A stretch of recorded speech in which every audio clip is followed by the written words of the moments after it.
Do you ever think some higher power is punishing you? I mean, yeah, look at me, but it's not the eclipse's fault.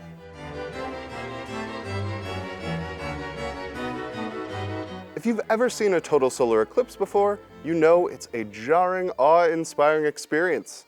Everything goes dark, and it feels like the whole world stops, even if only for a few minutes.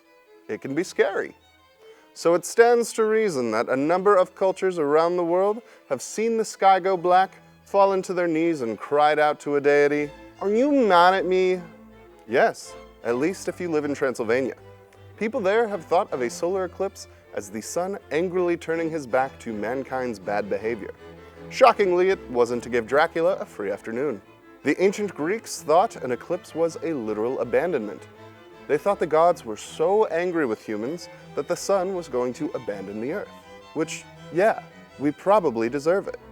But during an eclipse, native people in Colombia would shout to the heavens that they'd work harder, be better, turn over a new leaf.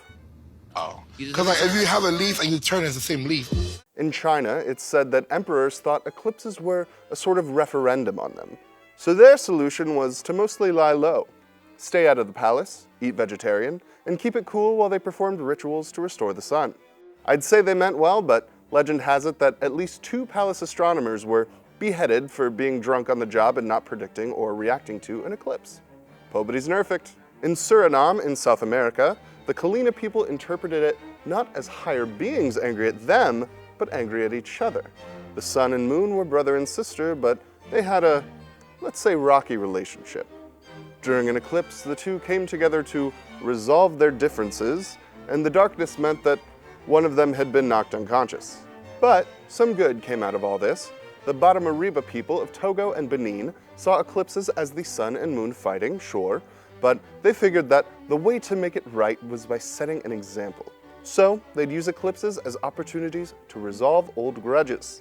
So when the path of totality crosses our area on April 8th, consider being more like the people on the ground, and not, the sun and the moon beating the snot out of each other. For folklore, science, safety, and conflict resolution ahead of this spring's eclipse, check out WTIU.org/eclipse and keep it tuned in to WTIU. Production support comes from IU Credit Union.